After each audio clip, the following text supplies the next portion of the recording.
ओम मुनित्रयं नमस्कृत्य उक्तिः परिभाव्य च वैयाकरणसिद्धान्तकौमुदीयं विरच्यते। सर्वेभ्यः श्रोतृभ्यः नमः।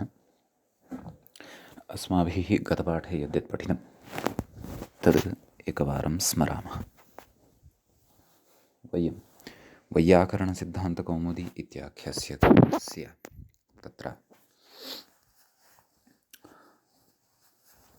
तद्धितेषु प्राग्वहतीयप्रकरणम् अथवा ठगधिकारप्रकरणं पठन्तः स्मः। प्रकरणस्यास्य अस्माकं क्रमे तत्र पञ्चमः पाठः गतपाठः प्रवृत्तः।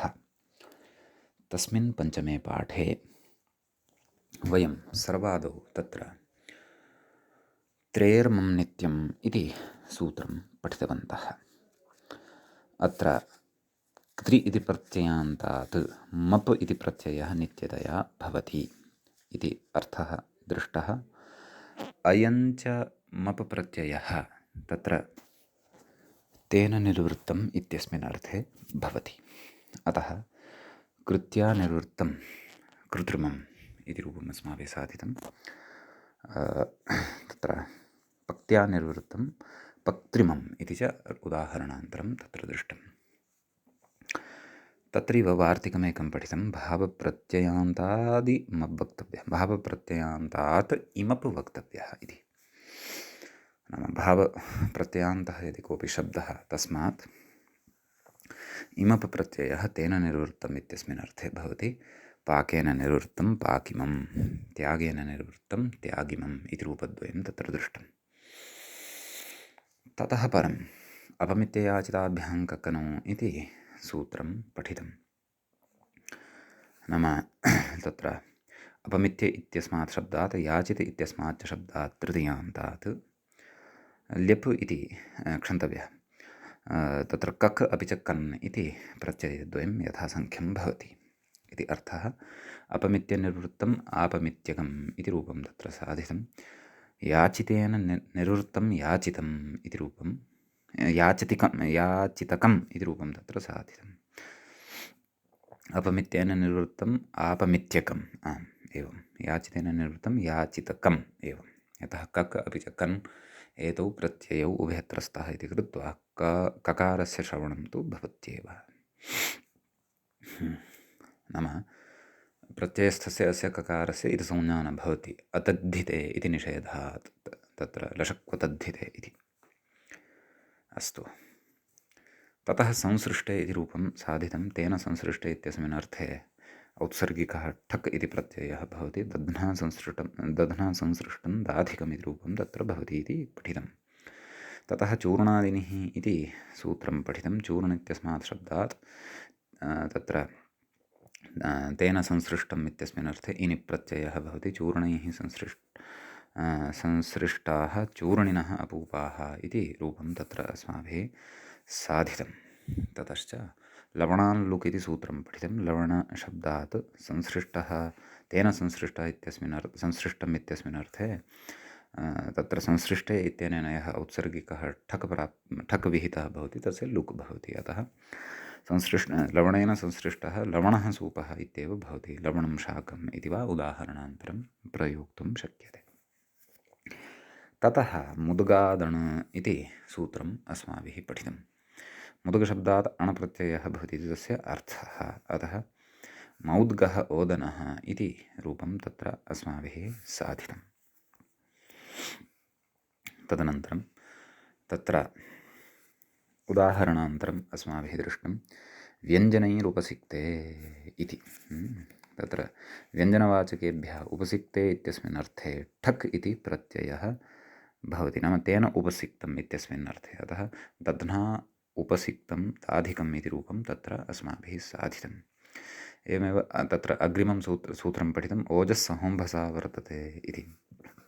तत्र तेन वर्तते इत्यस्मिन् अर्थे ओजस् सहस् अम्भस् इति एतेभ्यः शब्देभ्यः तत्र ठक् इति प्रत्ययः भवति इति सूत्रस्य अर्थः अस्माभिः दृष्टः।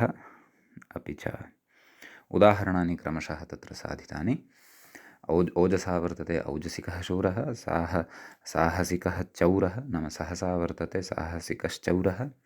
अम्भसा वर्तते आम्भसिको मत्स्यः इति इमानि उदाहरणानि तत्र अस्माभिः साधितानि। ततः परम् आम्, एतावदेव पठितं। तत्र व्याख्यातुः तत्र पङ्क्तिः इत्थम् आसीत् गतपाठस्य अन्ते। आम्भसिक इति अम्भसा हेतुना सञ्चारे व्याप्रियते इत्यर्थः इति तत्र अस्माभिः पठितं। ततश्च तत्र एतावान् विषयः अस्माभिः गते पाठे पठितः। अयञ्च अस्माकं तद्धितेषु प्राग्वहतीय अथवा प्राग्वहतीयप्रकरणस्य अथवा ठगधिकारप्रकरणस्य पञ्चमः पाठः आसीत्। अधुना तावत् अस्य प्राग्वहतीयप्रकरणस्य अथवा ठगधिकारप्रकरणस्य षष्ठः एषः पाठः तत्र आरब्धः भवति। तत्र इदानीं सर्वादौ अस्माभिः सूत्रमग्रे पठ्यते अधुना। तत्प्रत्यनुपूर्वमीपलोमकूलम् इत्यस्ति। तत्प्रत्यनुपूर्वमीपलोमकूलम् इति सूत्रे तत् इति एकं पदं भवति द्वितीयान्तं। तत् इति प्रथमं पदं द्वितीया विभक्त्यन्तम् इत्यर्थः। ततः प्रत्यनुपूर्वम् इति द्वितीयं पदं भवति। इदमपि द्वितीया विभक्त्यन्तं भवति। द्वितीया विभक्तेः एकवचनान्तं भवति। ईपलोमकूलम्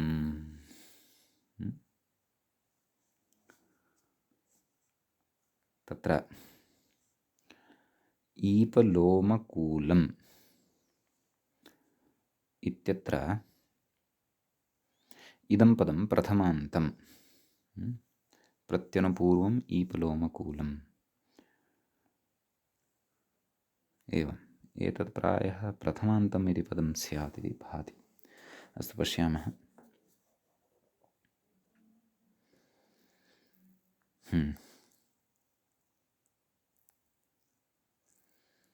ईपलोमकूलं प्रायः इदं द्वितीयान्तं तु न स्यात्। इदं द्वितीयान्तमेव वर्तते। अत्र द्वितीयप्रकारः वक्ष्यते व्याख्यात्र ग्रन्थकारेण मूले एव वक्ष्यते। अस्तु, प्रत्यनुपूर्वम् इत्यस्य विग्रहः ज्ञातव्यः। प्रतिश्च अनुश्च प्रत्यनु इतरेतरयोगद्वन्द्वः भवति। तौ पूर्वौ यस्य तत् प्रत्यनुपूर्वं। सम्यक् एवं रीत्या बहुव्रीहिः अत्र भवति।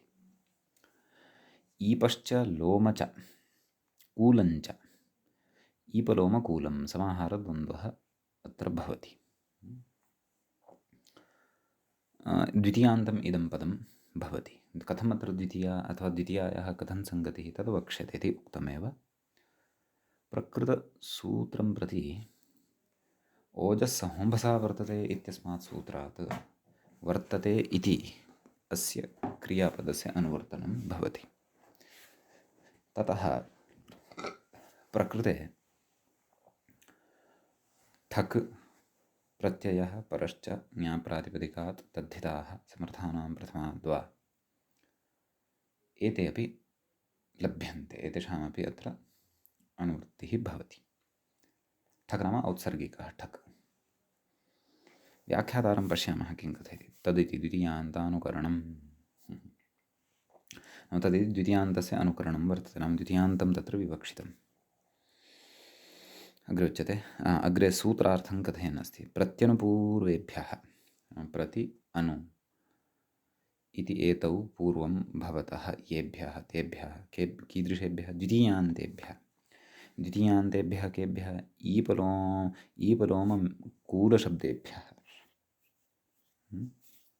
ईपशब्दः लोमशब्दः कूलशब्दः इति द्वितीयान्ताः अपेक्षिताः। तादृशेभ्यः वर्तते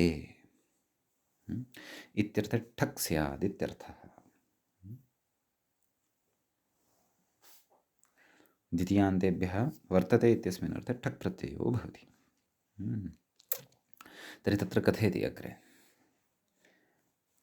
तत्र उदाहरणानि साधनीयानि खलु अग्रे अस्माभिः।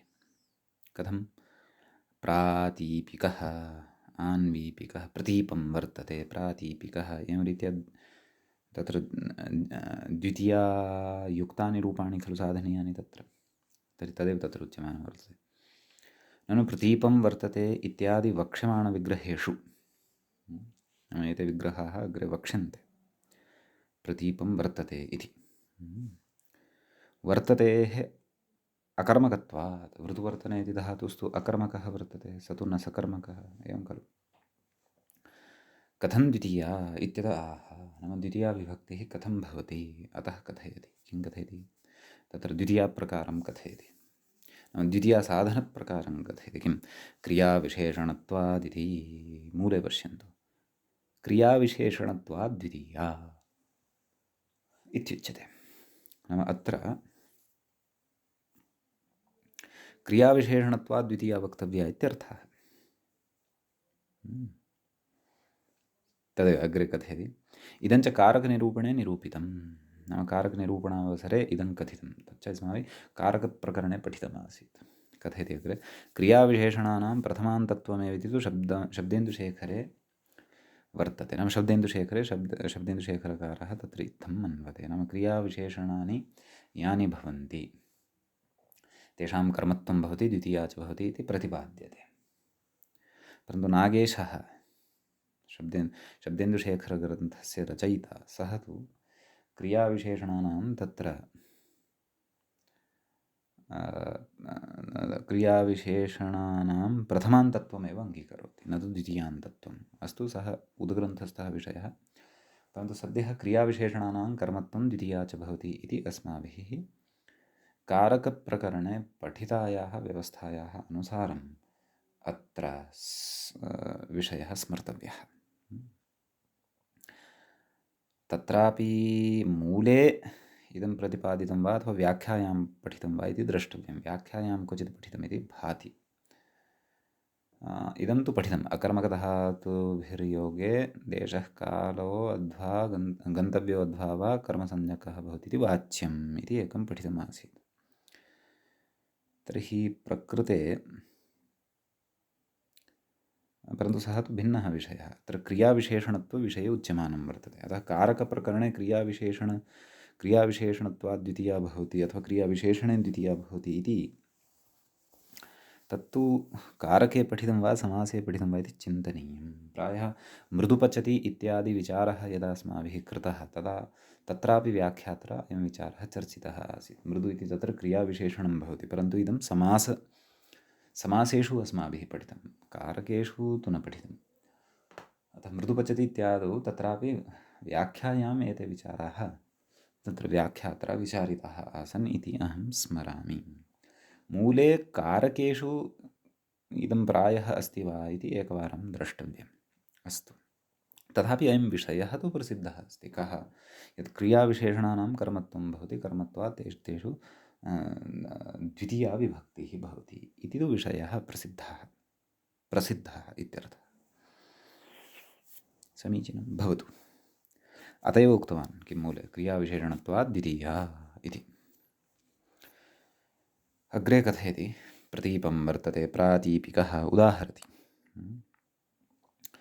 तत्र कथम् अयं शब्दः सिद्ध्यति, तत्र पठितां व्यवस्थां स्मारयति, अपि च पठितव्यवस्थानुसारम् अत्र अग्रे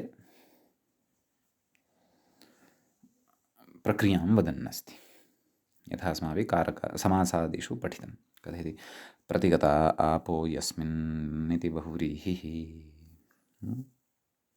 क्व प्रतीपम् इत्यत्र कथयति, तर्हि प्रति अप् इति शब्दः खलु स्वीक्रियते। प्रति अप् इत्यवस्थायाम् अग्रे कथयति, रिक्पुरब्धुः प्रधानानक्षे इत्यकारः समासान्तः, नाम अ इति प्रत्ययः अत्र समासान्तः भवति इति इत्यर्थः।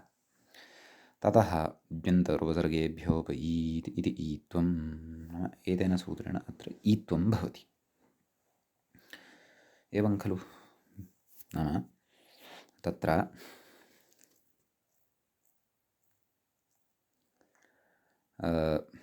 प्रति अप् अप् इत्यत्र यः अ अस्ति तस्य ईकारः भवति। प्रति इ पु अ, प्रति ईप इत्यवस्थायां सवर्णदीर्घः प्रतीप इदं सूत्रं पूर्वं पठितमस्ति अस्माभिः समासान्तेषु क्वचित् समासप्रकरणेषु क्वचित्।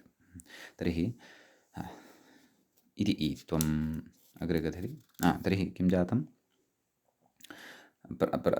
प्रतीप इति शब्दः सिद्धः खलु, ततः प्रतीपं वर्तते इति प्रातीपिकः इति। तर्हि तत्र वयं जानीमः यत् तत्र प्रातीपिक इत्यस्य प्रतीपं वर्तते, अर्थात् प्रतीपं नाम प्रतिकूलता इत्यर्थः। प्रतिकूलतया वर्तते यः सः प्रातीपिकः इति भवति। तर्हि प्रतीप इति शब्दात्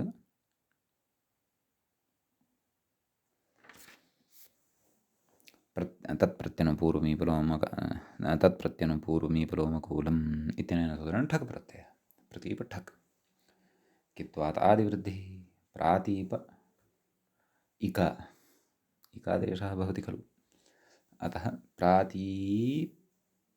तत्र यस्यचित्तेन अकारलोपः प्रातीप इक प्रातीपिक, ततः सुप्रत्ययः सस्य विसर्गे सति प्रातीपिकः इति रूपं तत्र सिद्धं भवति।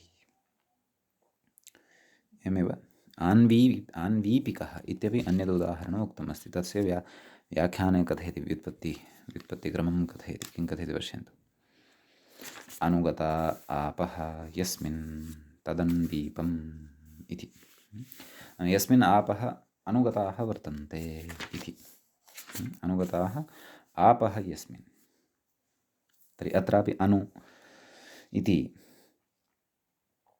पूर्वकत्वात् अप् इति धातोः क्षन्तव्य अप् इति शब्दात् समासान्तः अ इति प्रत्ययः भवति, एवं खलु।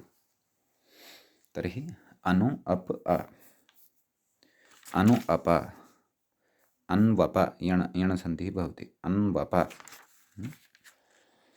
अस्मात् अन्वप इत्यस्मात् शब्दात्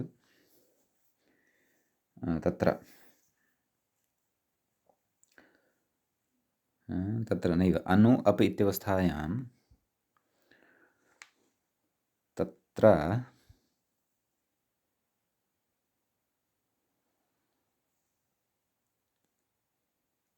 ईत्वं भवति। अप इत्यस्य यः अकारः वर्तते खलु, तस्य अकारस्य स्थाने ईत्वं भवति। जन्तरोपसर्गेभ्योपईत् खलु, अनु ईत्, तदनन्तरं यण भवति अन्वीत्, अन्वीप अन्वीप अन्वीप इति जायते, एवं खलु। अन्वीपं वर्तते इति विग्रहः तर्हि तत्र क्रियते। ततः अन्वीपम् इति द्वितीयान्तात् तत्प्रत्यनुपूर्वमीपलोमकूलम् इत्यनेन सूत्रेण ठक् प्रत्ययः भवति। अन्वीप ठक्, अन्वीप इक आदिवृद्धिः, आन्वीप इक पकारोत्तरवर्धनः, अकारस्य लोपः, आन्वीपिक, तदनन्तरं सुप्रत्ययः सस्य विसर्गे सति आन्वीपिकः इति रूपं तत्र सिद्धं भवति। सम्यक्।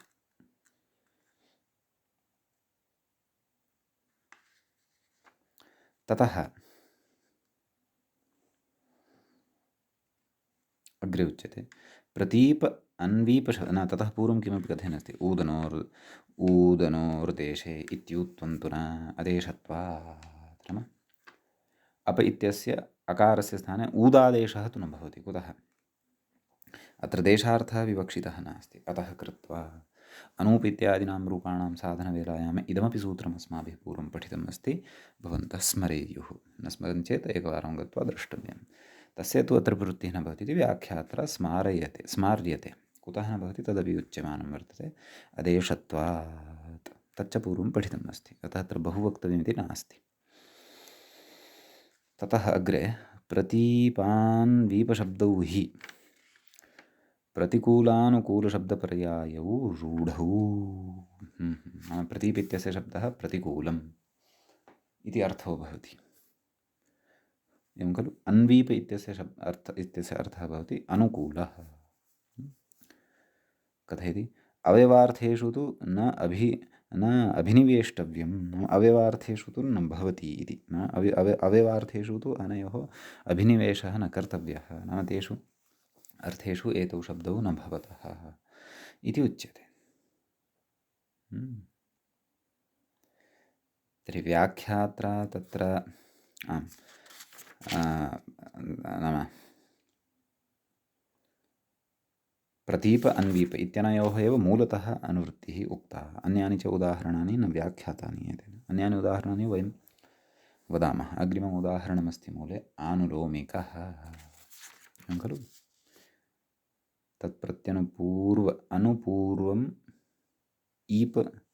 अनुपूर्वम् ईपलोमकूलम् इति खलु उक्तम्।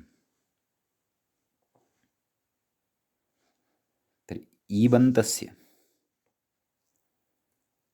प्रत्यनुपूर्वं न प्रतिपूर्वम् अनुपूर्वं तत्र ईपान्तस्य ईपान्तात् किं भवति, ठक् प्रत्ययः भवति इति एकः अर्थः खलु। तस्य उदाहरणद्वयं दृष्टं खलु। पश्यन्तु, प्रतिपूर्वकम् ईप् इत्यस्मात् ठकः उदाहरणं प्रातीपिकः। आनुपूर्वकात् ईप् इत्यस्मात् ठकः उदाहरणम् आन्वीपिकः। इदानीम् अनुपूर्वकात् लोमन् इत्यन्तात् ठकः उदाहरणम् अग्रे उच्यमानं वर्तते आनुलोमिकः। सम्यक्। तत्र मूले पूर्वपदत्वेन यौ भवतः तौ द्वौ एव स्तः। मूले नाम सूत्रे द्वौ एव तौ परिगणितौ। कौ? प्रति अपि च अनु। परन्तु प्रति अनु एतेभ्यः परतः यैः भाव्यं ते तु त्रयः सन्ति, ईप लोम कूल। अतः यथासङ्ख्यनियमः अत्र न प्रवर्तते इत्यपि अत्र स्मर्तव्यं। सम्यक्। तर्हि अग्रे अनुपूर्वकात् लोम इत्यस्य शब्दः इत्यनेन शब्दः सिद्धः भवति अनुलोम इति। सम्यक्। तत्र अनुलोम वर्तते। अनुलोम प्रथमाविभक्तेः द्वितीयाविभक्तेः एकवचन अनुलोम। लोमलोमनि लोमानि लोमलोमनि लोमानि एवं रीत्या रूपाणि भवन्ति। अनुपूर्वकस्यापि अनुलोम अनुलोमानि अनुलोम्नि अनुलोमानि एवमेव रूपाणि भवन्ति। द्वितीयाविभक्तेः एकवचने अनुलोम इत्येव भवति। अनुलोम वर्तते। अत्र तदेव क्रियाविशेषणत्वात् द्वितीया। क्रियाविशेषणत्वात् अत्रापि अनुलोम इत्यस्य कर्मत्वं ततः च द्वितीया। एवं खलु। ततः अनुलोमन् इति द्वितीयान्तात् अत्र नकारान्तः शब्दः भवति खलु। अनुलोमन् तत्प्रत्यनुपूर्वमीपलोमकूलम् इत्यनेन सूत्रेण तत्र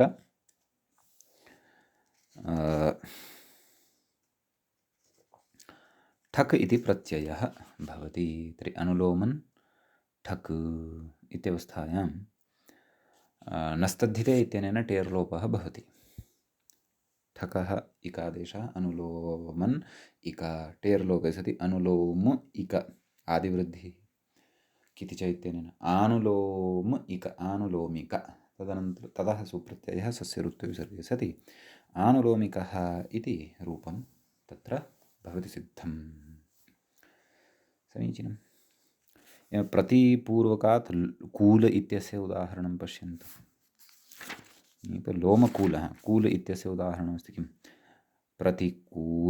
प्रतिकूलं वर्तते इति विग्रहः। तर्हि तत्र प्रतिकूलशब्दात् तत्प्रत्यनुपूर्वमेपलोमकूलम् इत्यनेन ठक् प्रत्ययः प्रतिकूल ठक् प्रतिकूल इक आदिवृद्धिः प्रातिकूल इक अलोपः प्रातिकूल इक प्रातिकूलिक सुप्रत्ययः सस्य ऋत्वविसर्गे प्रातिकूलिकः। प्राक्तनानि उदाहरणानि अपि पुंसि एव साधितानि वर्तन्ते। आनुलोमिकः प्रातिलोमिकः। आनुलोमिकः इत्यतः पूर्वं प्रातिलोमिकः इत्यपि अस्ति खलु उदाहरणं। तद् मया विस्मृतं। तदपि निर्मातव्यं। तर्हि तत्रापि एवमेव प्रतिलोम वर्तते साक्षात्। तर्हि तथैव यथा आनुलोमिक इति साधितं खलु अस्माभिः, साक्षात् प्रातिलोमिकः इत्यपि उदाहरणं भविष्यति। प्रत्यनुपूर्वमिति उक्तं खलु। अतः ततः तदेव प्रतिपूर्वकस्य ईपान्तस्य एकम् उदाहरणं प्रातीपिकः, अनुपूर्वकस्य ईपान्तस्य आन्वीपिकः। तदनन्तरं पुनः प्रतिपूर्वकस्य लोम इत्यस्य उदाहरणं प्रातिलोमिकः, अनुपूर्वकस्य लोम इत्यस्य उदाहरणम् आनुलोमिकः। तदनन्तरं प्रति इत्यस्मा इति पूर्वकस्य कूल इत्यस्य उदाहरणं प्रातिकूलिकः। तदनन्तरम् अनु इति पूर्वकात् कूल इत्यस्मात् ठकः उदाहरणम् आनुकूलिकः इति साधनीयम्। अर्थात् अनुपूर्व इति अनु अपि च प्रति नैव प्रति अपि च अनु तत् प्रत्यनुपूर्व इति इत्युक्तं खलु। तत् प्रति अनु इत्यनयोः त्रिभिः शब्दैः सह अपि योजनेन आहत्य 6 उदाहरणानि अत्र दत्तानि वर्तन्ते। नाम प्रति अनु इत्यनयोः ईप इत्यनेन सह योजयित्वा उदाहरणद्वयं, प्रति अनु इत्यस्य लोम इत्यनेन सह योजयित्वा उदाहरणद्वयं, प्रति अनु इत्यनयोः कूल इत्यनेन सह च योजयित्वा उदाहरणद्वयम् अत्र प्रदत्तं वर्तते। सम्यक्। अतः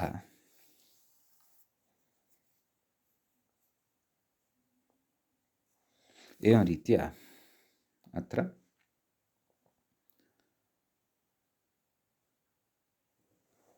आनुलोमिकः तत्र प्रातिलोमिकः आनुलोमिकः इति रूपद्वयं साधितं। प्रातिकूलिकः प्रतिकूलं वर्तते इति विग्रहे प्रतिकूलशब्दात् ठकिसति प्रातिकूलिकः इति रूपम्। अनुकूलं वर्तते इति इत्यत्र अनुपूर्वकात् कूलशब्दः अस्ति एव, अतः अनुकूलशब्दात् ठकिसति आदिवृद्ध्यादिकं विधाय आनुकूलिकः इति च रूपं तत्र भवति। सम्यक् इत्यस्ति अत्र विशेषः। ततः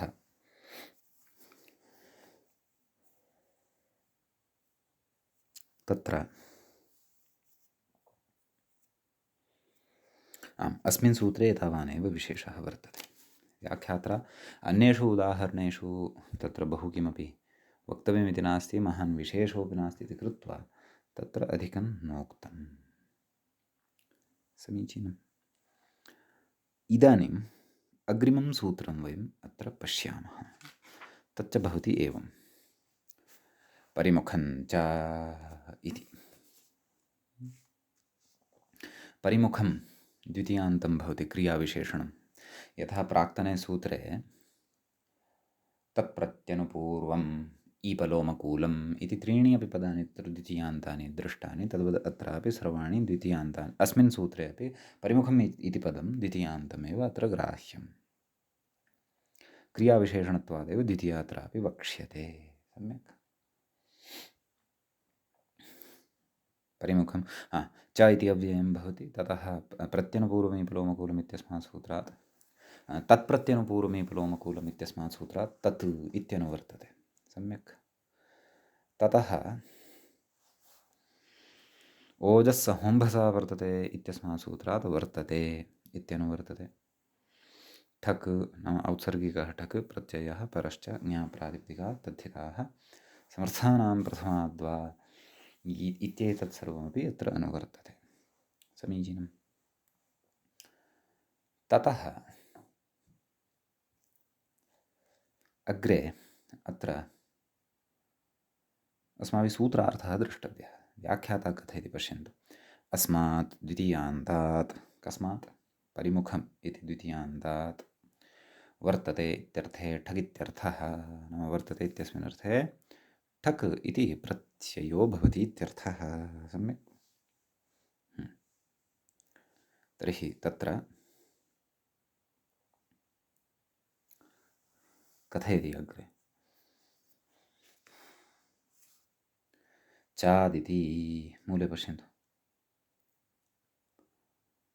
किमुक्तं।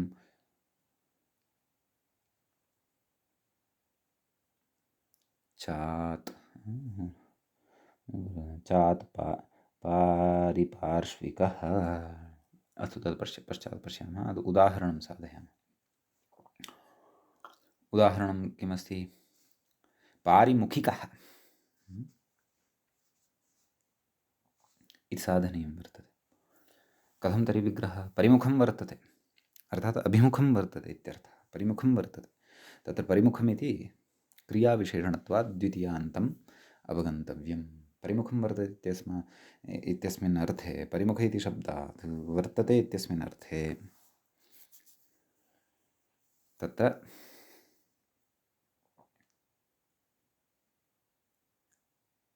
ठक् प्रत्ययः भवति। परिमुख ठक्, इकादेशः परिमुख इक्, आदिवृद्धिः पारिमुख इक, खकारोत्तरवर्धिनः अकारस्य लोपः, पारिमुख इक, पारिमुखिक।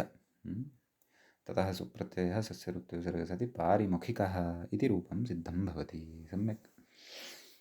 ततः तत्र चादिति अग्रे उक्तं, मूले पश्यन्तु। चात् पारिपार्श्विकः इति कः अभिप्रायः? नाम चकारात् अनुक्तसमुच्चयार्थात् चकारः पठितः। किमर्थः एषः चकारः? गतसूत्रात् किमपि विशेषेण अत्र ग्राह्यमिति तु नास्ति। अतः अनुक्तसमुच्चयार्थात् नाम अनुक्तस्य समुच्चयार्थं। तर्हि अनुक्तः कः शब्दः? परिपार्श्वशब्दः। परिपार्श्वशब्दादपि ठक् दृश्यते, अतः सोऽपि अत्र स्वीक्रियते चकारग्रहणसामर्थ्यात् इति भावः। कथयति? चकारात् अनुक्तसमुच्चयार्थात् परिपार्श्वम् इत्यस्मात् ठकि, परिपार्श्वं वर्तते इत्यर्थे परिपार्श्वशब्दात् ठकि कथयति पारिपार्श्विक इति भवति इत्यर्थः इति। तर्हि परिपार्श्व इत्यस्मात् ठकि सति अन्यत् सर्वं भवन्तः जानन्ति। इकादेशः, आदिवृद्धिः, पारिपार्श्व इक, पारिपार्श्विक, सुप्रत्ययः सस्य ऋत्विसर्गे सति पारिपार्श्विकः इति रूपं तत्र भवति सिद्धं। सम्यक्। ततः अग्रे किमपि कथयति, पारिमुखिकः इत्यस्य यतो यतः स्वामिनः मुखं तत्र वर्तते इत्यर्थः। एवं खलु? नाम परिमुखं वर्तते अर्थात् यथा भृत्यादयः भवन्ति खलु। तर्हि यत्र यत्र स्वामिनः मुखं भवति तत्र तत्रैव अयमपि वर्तते। अतः एषः पारिमुखिकः वर्तते। स्वामिनः एव प्रसङ्गः ग्राह्यः इति नास्ति। वा न वा? अहं यथा अध्यापकः अस्मि, यत्र यत्र मया मुखं क्रियमाणं वर्तते, छात्रः तत्तद्दिशि एव तिष्ठन् वर्तते। अतः छात्रः मम पारिमुखिकः वर्तते इति तादृशसन्दर्भे प्रयोगः कर्तुं शक्यते। सम्यक्। छात्रः एषः पारिमुखिकः वर्तते इत्यर्थः। अस्तु। कथयति एवं परिपार्श्विकः अर्थात् यतो यतः स्वामिनः पार्श्वभागः अथवा पार्श्वं तत्र वर्तते यः सः पारिपार्श्विकः इति वक्तव्यम्। यदा परिपार्श्वशब्दात् ठक् अत्र चग्रहणसामर्थ्यात् विहितः वर्तते। अनुक्तसमुच्चयार्थः अनुक्तसमुच्चयार्थं चग्रहणं कृतं वर्तते इति तत्र स्मर्तव्यम्। सम्यक्। इति असौ विशेषः अत्र भवति अस्मिन् सूत्रे। इदानीम् अग्रिमं सूत्रं प्रविशामः। अग्रिमं च सूत्रं वर्तते एवं। कथं? प्रयच्छति गर्ह्यम् इति। तत्र प्रयच्छति इति उपसर्गपूर्वक दाण इति धातोः दाणस्थाने पाग्रहात्मस्थान इत्यनेन यच्छादेशः भवति। लट्लकारे प्रथमपुरुषे एकवचने इदं क्रियापदं भवति। प्रयच्छति। सम्यक्। गर्ह्यम् इति द्वितीयान्तं। गर्ह्य इति शब्दात् द्वितीयान्तमिदमुच्यते। तत्र तत्प्रत्यनुपूर्वमीपलोमकूलम् इत्यस्मात् सूत्रात् तत् इत्यनुवर्तते। औत्सर्गिकः ठक् प्रत्ययः परश्च ज्ञाप्रातिपदिकात् तद्धिताः समर्थानां प्रथमाद्वा इत्येतत् सर्वमपि अत्र अनुवर्तते। समीचीनम्। ततः सूत्रार्थः अस्माभिः द्रष्टव्यः वर्तते। कथयति व्याख्यातात् तत् इति द्वितीयान्तम् अनुवर्तते। अस्तु, अग्रे उच्यते गर्ह्यं प्रयच्छति इत्यर्थे। गर्ह्यं नाम निन्दितं, कुत्सितं वा तादृशं वस्तुविशेषं प्रयच्छति इत्यस्मिन् अर्थे द्वितीयान्तात् ठक् इत्यर्थः। द्वितीयान्तात् शब्दात् अथवा द्वितीयान्तात् प्रातिपदिकात् ठक् इति प्रत्ययः भवति इति। उदाहरणं द्रष्टव्यं वर्तते, सूत्रार्थस्तु ज्ञातः। कथयति द्विगुणार्थं द्रव्यं द्विगुणं तत्प्रयच्छति द्वैगुणिकः। कथयति अग्रे द्वैगुणिकति वक्ष्यमाण उदाहरणे द्विगुणशब्देन द्विगुणार्थं द्रव्यं विवक्षितमित्यर्थः। द्विगुणार्थं द्रव्यं द्विगुणं नाम अधुना अचिरेणेव उदाहरणं यद् वक्ष्यते किं द्वैगुणिकम् इति। तस्मिन् उदाहरणे द्विगुणशब्देन किं कः अर्थः ज्ञेयः, कः अर्थः ज्ञातव्यः इति चेत् द्विगुणार्थं द्रव्यं तत्र विवक्षितं द्विगुणशब्देन इति। तत्प्रयच्छति इति मूले पश्यन्तु, तत्प्रयच्छति इति द्वैगुणिकः। तर्हि द्विगुण इति शब्दात् तत्प्रयच्छति, द्विगुण इति द्वितीयान्तात् द्विगुणं प्रयच्छति, अतः द्विगुण इति द्वितीयान्तात् प्रयच्छति इत्यस्मिन् अर्थे ठक् प्रत्ययः भवति। द्विगुण ठक्, द्विगुण इक आदिवृद्धिः, द्वैगुण इक भत्वात् अलोपः, अणकारोत्तरवर्तिनः अकारस्य लोपः, द्वैगुण इक द्वैगुणिक एवं खलु। ततः सुप्रत्ययः सस्यरुत्विसर्गः सति द्वैगुणिकः इति सिद्ध्यति। सम्यक्। ततः अग्रे उच्यते द्विगुणी भवितुं स्वद्रव्यं ऋणं प्रयच्छति इत्यर्थः इति। द्विगुणी भवितुं स्वद्रव्यं ऋणम्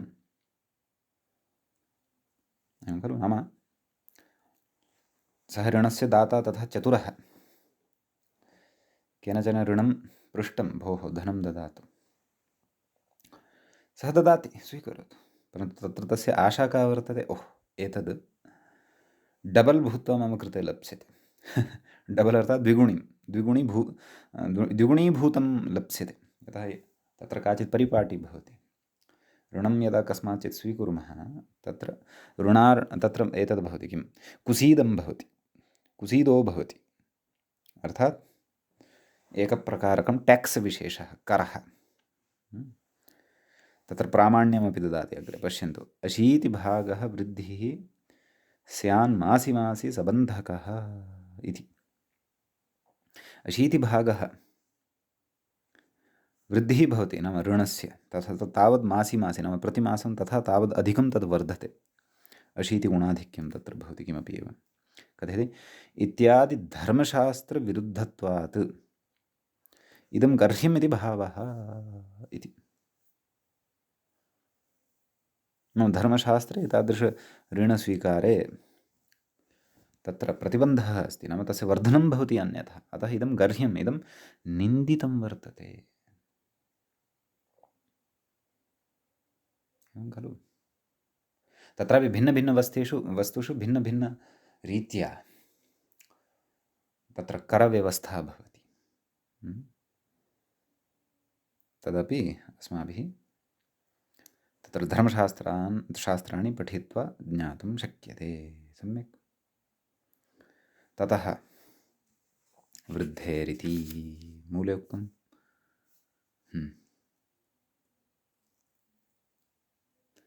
तत्र उच्यते मूले वृद्धेः इति उक्तं।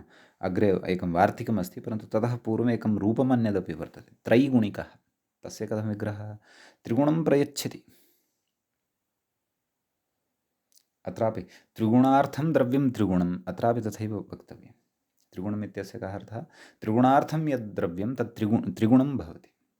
यद्यपि तस्य एकः एव भागः दीयते, परन्तु एतत् त्रिगुणीभूय लप्स्यति इति कृत्वा यद् यच्छति तत् त्रिगुणं यच्छति इत्युच्यते इति शब्दविशेषः अत्र अस्ति कश्चन, सः ग्राह्यः। अतः त्रिगुण इति द्वितीयान्तात् प्रयच्छति गर्ह्यम् इत्यस्मात् सूत्रात् ठकि सति तत्र त्रिगुण ठक् त्रिगुण इक त्रैगुण इक त्रैगुण इक त्रैगुणिक सुप्रत्ययः सस्य ऋत्विसर्गे सति त्रैगुणिकः इति रूपं तत्र भवति सिद्धं। सम्यक् इत्यस्ति कश्चन विशेषः अत्र। ततः वार्तिकम् एकम् अत्र पठ्यते तद् एवं वृद्धेर्वृधुषि भावो वक्तव्यः। वृद्धेः विधुषि भावः। वृद्धेः इति एकं पदं वर्तते षष्ठ्यन्तं। विधुषि भावः विधुषेः भावः विधुषि भावः विधुषि इति शब्दः अर्थात् वृद्धि इति शब्दस्य स्थाने वृधुषि इति आदेशः भवति। तत्र व्याख्यातार्थं कथयति नाम वृद्धिशब्दात् उक्तार्थे कः अर्थः उक्तः प्रयच्छति गर्ह्यम् इति अर्थे ठकि नाम ठकि प्रत्यये परतः प्रकृतेः नाम प्रकृतिः का वृद्धिः इति प्रकृतिः वृद्धिरादेशि इति वृद्धिः न स्वं रूपं शब्दस्य वृद्धिः इति कथयति ठकि प्रकृतेर्वृधुषि इत्यादेशः नाम वृद्धिः इत्यस्य स्थाने वृद्धिः इति शब्दस्य स्थाने वृधुषि इति आदेशः भवति। इति आदेशः वाच्यः इत्यर्थः। कथयति इकारान्त आदेशः नाम अयम् आदेशः इकारान्तः वर्तते एवं खलु। तर्हि तत्र उदाह्रियते किं वार्धुषिक वार्धुषिक इति व्याख्याता कथयति अर्थात् वार्धुषिकः इति रूपं साधनीयं वर्तते इत्यर्थः। तत्र कथयति वृद्ध्यर्थं द्रव्यं वृद्धिः तदेव यथा पूर्वम् उक्तं तद् लक्षणया साध्यते। वृद्ध्यर्थं द्रव्यं वृद्धिः यथा पूर्वं द्विगुणार्थं द्रव्यं द्विगुणं त्रिगुणार्थं द्रव्यं त्रिगुणं तद्वदत्रापि वृद्ध्यर्थं द्रव्यं वृद्धिः कथयति। तत्प्रयच्छति इत्यर्थे वृद्धिशब्दात् ठकः इकादेशः प्रकृतेर्वृधुषि आदेशः इति भावः इति एवं खलु। नाम वृद्धिः भवतु अस्य द्रव्यस्य अस्य धनद्रव्यस्य धनविशेषस्य इति कृत्वा अथवा इति एतादृशदृष्ट्या ऋणस्य दानं करोति यः सः भवति कः वार्धुषिकः इति एवं खलु। अपि च गर्ह्यमेव इदमपि ऋणं निन्दार्थः अत्र अस्ति एव एवं खलु। अतः का स्थितिः का जायते वृद्धिशब्दात् ठक् प्रत्ययः प्रकृतेः च नाम प्रकृतिः का वृद्धिः द्वितीयान्ता प्रकृतिः एवं खलु। यतः तत्र वृद्धिं प्रयच्छति इत्येवं रीत्या विग्रहः उच्यते वृद्धिं प्रयच्छति तर्हि वृद्धिः इत्यस्मात् ठक् प्रकृतेः च वृधुषि इति आदेशः वृधुषि वृधुषि ठक् ठस्य इकादेशः वृधुषि इक आदिवृद्धिः वार्धुषि इक तदनन्तरं यस्येत्यनेन भसौन्यत्वात् षकारोत्तरवर्तिनः इकारस्य लोपः वार्धुष इक वार्धुषिक ततः सुप्रत्ययः सस्य ऋत्विसर्गे सति वार्धुषिकः इति रूपं सिद्धं भवति। कथयति अग्रे वृद्ध्याजी वस्तुवार्धुषिः इति तु प्रमाद एव क्वचित् वार्धुषिः इत्येव उच्यमानं वर्तते न सः तु आदेशः वर्तते शब्दस्तु वार्धुषिकः इति सिद्ध्यति। वृद्धिशब्दस्य स्थाने वृधुषि इति आदेशः कदा यदा ठक् प्रत्ययः परतः भवति ठकि सति एव अयम् आदेशः अतः वृधुषि इति आदेशः अतः वार्धुषिः इति शब्दः प्रयोक्तुं न शक्यः। अतः प्रकृतिमूले न क्वचित् काव्ये अयं यः प्रयोगः दृश्यमानः वर्तते वृद्ध्या जीवस्तु वार्धुषिः सः तु प्रयोगः प्रामादिकः नाम असाधुप्रयोगः इति वार्धुषिकः इति प्रयोक्तव्यम् इत्यर्थः। समीचीनम् अयम् एतावान् विशेषः अस्मिन् सूत्रे भवति। अग्रे तत्र उच्यते। अग्रिमं सूत्रम् अधुना वयं पठिष्यामः। अस्मिन् सूत्रे तावत् एतावानेव विशेषः अत्र द्रष्टव्यः। सूत्रमस्ति अग्रे कुसीदशैकादशाष्ठञ्ष्ठचौ इति इत्यस्ति सूत्रम्। तत्र सूत्रस्य पदच्छेदः पदपरिचयः आदौ कर्तव्यः। तत्र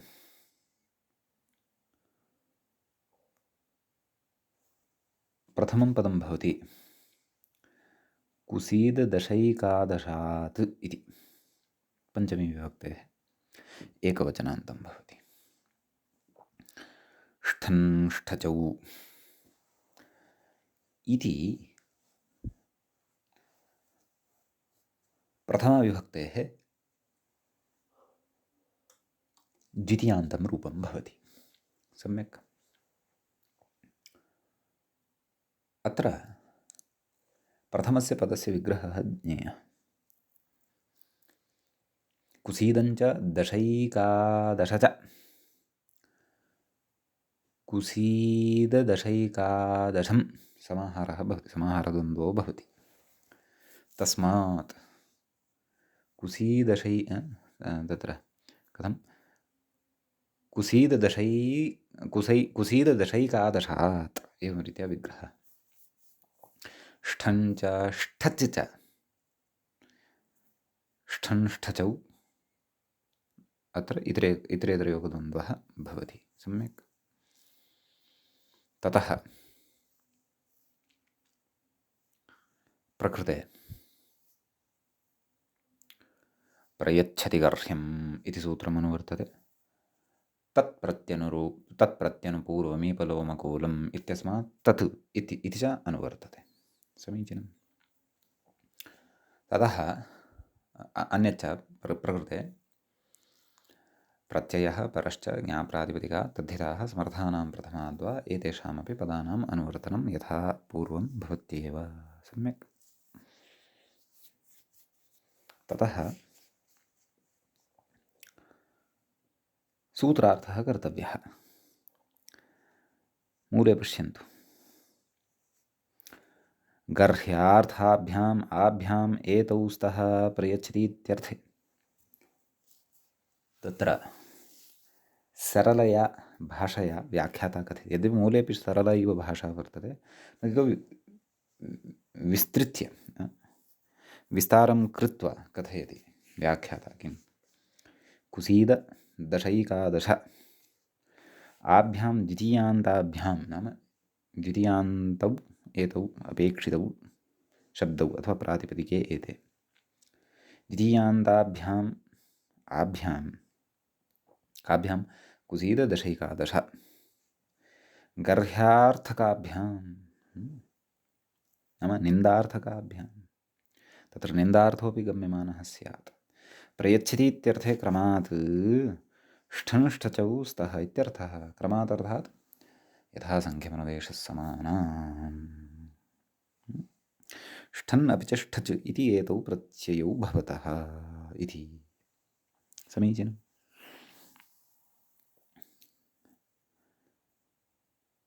अग्रे कथयति षित्वं ङीषर्थम् इत्यदाः। अग्रे एषः तु स्त्रीलिङ्गे विद्यमानं रूपमेव साक्षात् कथयति, परन्तु ततः पूर्वं पुल्लिङ्गे यद् रूपं साधितं तदस्माभिः आदौ पुल्लिङ्गे यद् रूपं तत्र प्रदत्तं तद् आदौ अस्माभिः साधनीयं। सम्यक्। कथयति कुसीदं वृद्धिः एवं खलु। वृद्धिः नाम तदेव इण्ट्रेस्ट्। हिन्दी अथवा उर्दू इत्यादिषु ब्याज् इति कथयन्ति खलु तद्। कुसीदं वृद्धिः तदर्थं द्रव्यं कुसीदं तदेव लक्षणया एव यथा पूर्वं साधितं खलु अस्माभिः। त्रिगुणार्थं द्रव्यं द्विगुणार्थं द्रव्यं द्विगुणम् इत्यादि खलु यथा साधितं तद्वत् अत्रापि तदर्थं द्रव्यं कुसीदं तत्प्रयच्छति इति कुसीदिकः एवं किल।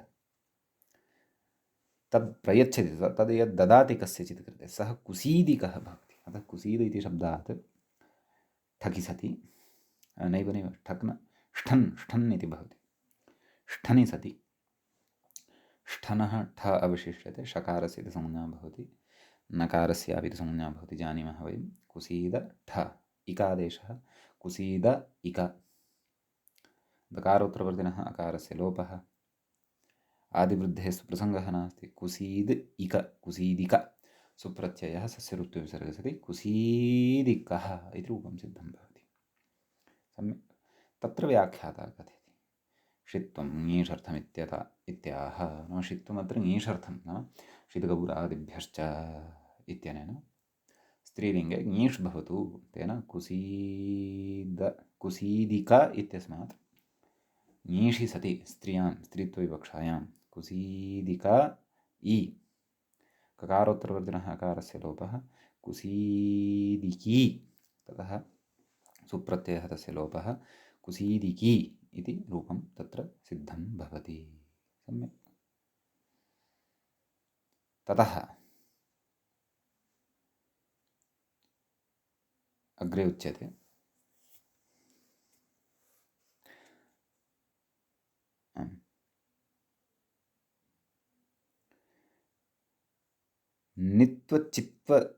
नित्वचित्वयोस्तु स्वरे विशेषः। नाम उभाभ्यां ष्ठन्नेव खलु वक्तुं शक्यः, अथवा ष्ठज एव खलु वक्तुं शक्यः। कुतः ष्ठन् इत्यत्र नकारः अनुबन्धः योजितः, ष्ठच् इत्यत्र चकारः अनुबन्धः योजितः इति चेत् स्वरे विशेषः। नित्करणेन नित्स्वरः प्राप्तः भवति, चित्करणेन चित्स्वरः प्राप्तः भवति। ते स्वराः च अस्माभिः स्वरप्रकरणे पठिष्यन्ते। समीचीनम्। अग्रे कथयति अथ ष्ठच प्रकृतिं दशैकादशशब्दं व्युत्पादयति इति। इदानीम् अग्रे अस्माभिः वस्तुतः रूपं किं साधनीयं, दशैकादशिकः इति पुल्लिङ्गे, दशैकादशिकी इति च स्त्रीलिङ्गे साधनीयं वर्तते। परन्तु तत्र प्रकृतिः या वर्तते, नाम यस्मात् शब्दात् तत्र प्रत्ययो विधेयः वर्तते, विधातव्यः वर्तते, दशैकादश, तस्य व्युत्पत्तिं कथयति, नाम कथं सः शब्दः सिद्ध्यति इत्यर्थः। कथयति व्याख्याता एकादशार्थत्वाद् इत्यादिना। मूले पश्यन्तु, एकादशार्थत्वात् एकादश, यथा कुसीदं वृद्धिः, तदर्थं द्रव्यं कुसीदं, नाम कुसीदार्थं द्रव्यं कुसीदं, तद्वत् प्रकृतेपि एकादशार्थम् एकादश इति भवति। अत एव उक्तवान् खलु एकादशार्थत्वात् एकादश। कथयति अग्रे, यत्र एकादश निष्कान्, निष्कान् नाम तद् नाणकविशेषः खलु, पूर्वमपि पठितम्, एकादशान् निष्कान् अधिकान् प्रत्यर्पय इति समयं कृत्वा दशनिष्काः ऋणत्वेन दीयन्ते। तत्र ऋणत्वेन गृहीताः दशनिष्काः एकादशार्थत्वात् एकादशशब्देन उपचर्यन्ते, नाम लक्षणया ते दशनिष्काः अत्र कथ्यन्ते इत्यर्थः। अत्र कथयामि, सरलतया कथयामि, यद्यपि सरलमेव अस्ति। एवं खलु, नाम दश ददामि चेत् एकादश लप्स्यन्ते,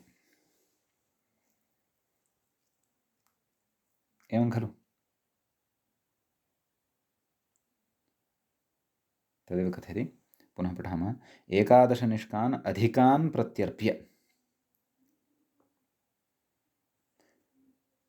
प्रत्यर्पय इति समयं कृत्वा, नाम एतादृशनिश्चयं कृत्वा दशनिष्काः ऋणत्वेन दीयन्ते, दशनिष्काः ऋणत्वेन तस्य कृते दीयन्ते। कुतः, यत् एकादश प्रत्यर्पयिष्यसि यदि तर्हि दास्यामि दश।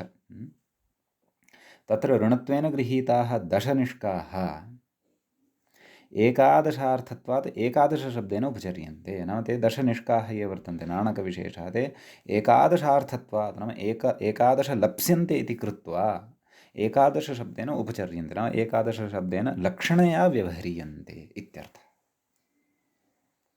एवं खलु। ततश्च एकादश च ते दश च इति कर्मधारयः क्रियते। संख्यायाः अल्पीयस्याः पूर्वं पठितं वार्तिकं भवन्तः स्मरेयुः।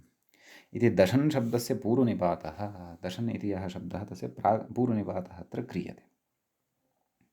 दश एकादश सन्धिः भवति, दश एकादशन् सन्धिः भवति, दशैकादशन् इति कथयति।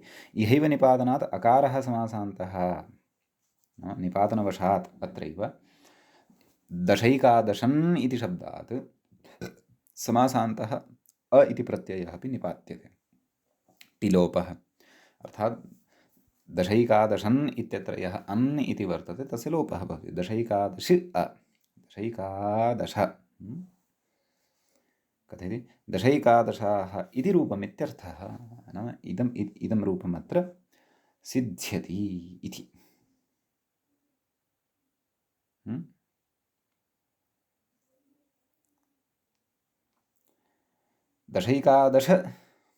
दशैकादशाः इति सिद्ध्यति। सम्यक्।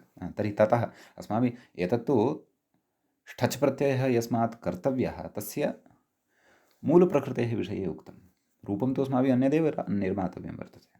कथयति दशैकादशिक इति, तदेव मूले उक्तं। निपातनादिविषयः सर्वं मूले उक्तः। पश्यन्तु तत्र कथयति। आदौ ततः आरम्भं करोति। एकादशार्थत्वात् एकादश ते वस्तुतः दश। ते च अर्थात् ते कति, ते वस्तुतः दश च, ते वस्तुतः दश च इति विग्रहे अकारः समासान्तः इहैव सूत्रे निपात्यते। नाम एतादृशविग्रहः अत्र क्रियते। अपि च एतादृशविग्रहे सति अकारः समासान्तः अपि अस्मिन् सूत्रे दशैकादश इति शब्दपाठसामर्थ्यात् अत्र निपात्यते इत्यर्थः। तस्य निपातनं क्रियते। अन्यथा अकारप्रत्ययः अत्र न विहितः केनापि सूत्रेण इत्यर्थः। तर्हि दशैकादशिकः इति रूपं खलु साध्यते। तदेव कथयति अग्रे। अस्य विग्रहं दर्शयति। एकादश नैव अर्थं कथयति। एकादशनिष्कान् अधिकान् गृहीतुं दशनिष्कान् अधमरणाय, नाम यः ऋणं स्वीकरोति सः अधमरणः, यः ददाति सः उत्तमरणः, अधमरणाय प्रयच्छति इति यावत् इति। एवं खलु। तस्य कृते ददाति इति अस्य अर्थः अत्र अस्माभिः ग्राह्यः इति यावत् समीचीनम्। ततः कथयति। अथ लौकिकविग्रहवाक्यं दर्शयति। दशैकादशान् प्रयच्छति। लौकिकविग्रहवाक्यम् अनन्तरं कथयन् अस्ति। दशैकादशान् प्रयच्छति इति उत्तमऋण एव इहापि तद्धितार्थः इति। अयम् लौकिकविग्रहवाक्यमिदम् उच्यमानं वर्तते मूले।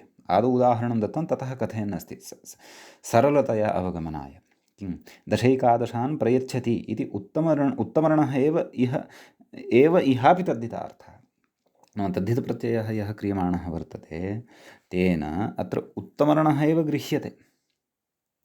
दशैकादशिकः कः? यः दशैकादशान् प्रयच्छति इति।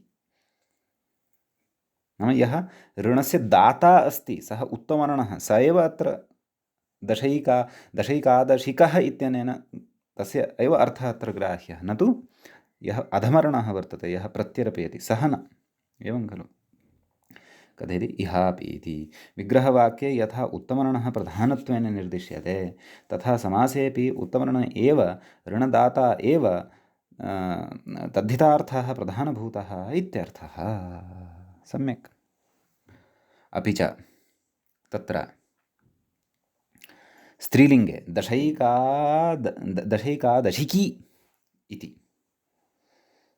खलु। दशैकादशान् प्रयच्छति। उत्तमरणा काचित् स्त्री सा दशैकादशिकी भवति इति तत्र अस्य अर्थः ग्राह्यः। सम्यक्। तर्हि एते केचन विशेषाः अस्मिन् सूत्रे अत्र वर्तन्ते। अत्रैव अद्यतनपाठः एतत् सूत्रविचारणपूर्वकः अत्रैव उपसंह्रियते। अत्रैव मङ्गलं कुर्मः। मुनित्रयं नमस्कृत्य उक्तिः परिभाव्य च वैयाकरणसिद्धान्तकौमुदीयं विरच्यते। एवञ्च तद्धितेषु तत्र प्राग्वहतीयप्रकरणस्यास्य अथवा ठगधिकारप्रकरणस्यास्य षष्ठः पाठः अस्माकं क्रमे सम्पन्नतां गतः। नमः सर्वेभ्यः श्रोतृभ्यः।